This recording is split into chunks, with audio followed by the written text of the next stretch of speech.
충북도가 여름철 물놀이 인명사고 제로화를 위해 안전관리 전담팀을 구성하고 비상근무체제에 돌입했습니다. 도는 오는 8월 31일까지를 물놀이 안전관리 대책기간으로 정하고 물놀이 관리지역과 위험구역 110여 곳에 안전요원을 배치해 순찰과 고정근무에 나섭니다. 또한 안전사고 발생 우려가 높은 중점관리지역 31곳은 전담구역제를 운영해 도 사회재난과 직원들이 담당 지역의 안전관리 실태를 점검합니다. 장마철을 맞아 아프리카 돼지열병 오염원이 양돈 농가로 유입될 가능성을 대비해 특별 방역 대책을 추진합니다. 도는 장마가 시작되기 전까지 하천이나 산비탈에 위치한 농장에 배수로 관리지도, 울타리 틈새 메우기 등에 집중할 계획입니다. 또한 매개체 역할 가능성이 있는 파리와 모기에 대해서도 매주 수요일 보건소와 합동으로 연막 소독을 추진합니다. 아울러 도는 모든 양돈 농장에 축사 출입 전후 장화 갈아 신기 등 기본 방역 수칙을 철저히 준수해달라고 당부했습니다. 이시종 지사가 청주도심 통과 광역철도 국민청원으로 도민 공감대가 확산됐다고 말했습니다. 이 지사는 온라인 확대간부 회의에서 청주도심 통과 광역철도 국민청원이 65,050명으로 마감돼 답변 기준에는 미치지 못했지만 이에 대한 도민들의 열기를 정부 관계자에게 인지시켰다고 말했습니다.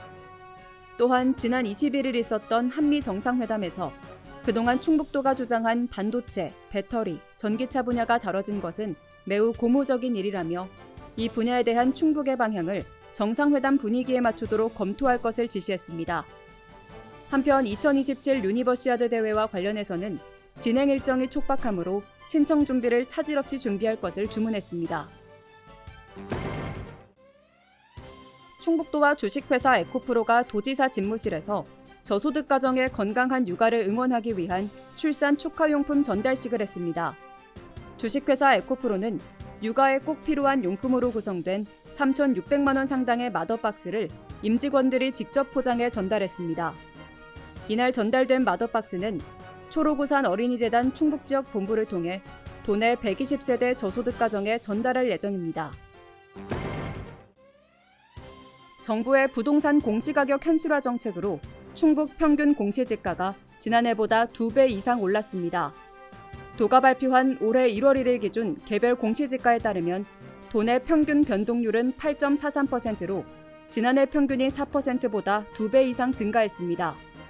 지역별 공시지가 상승률은 옥천군이 9.92%로 가장 높았고 청주시 흥덕구 9.33%, 서원구 8.92% 등의 순으로 나타났습니다. 개별 공시지가는 부동산 공시가격 알림이나 해당 시군구 민원실에서 오는 6월 30일까지 열람할 수 있습니다. 알림마당입니다. 영동군에서 자두와 살구를 교잡해 만든 플럼코트 출하가 시작됐습니다. 새콤달콤한 특유의 맛과 플라보노이드 같은 기능성 물질을 다량 함유하고 있는 플럼코트는 다음 달 10일까지 출하됩니다. 국내 첫 판화 전문 미술관인 진천 군립 생거판화 미술관이 증축 작업을 마치고 다시 개관했습니다.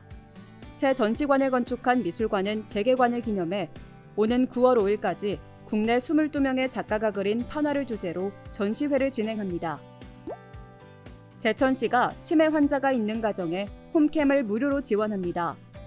시는 사례 관리를 하고 있는 치매 환자 가구 가운데 지원이 필요한 50세대를 추리고 실시간 상황을 확인할 수 있는 가정용 CCTV 홈캠을 지원합니다.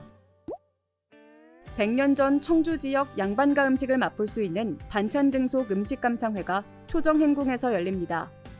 조선시대 궁중 음식과 청주의 전통 음식을 맛볼 수 있는 이번 행사는 오는 6월까지 매주 토요일과 일요일 2차례 운영됩니다.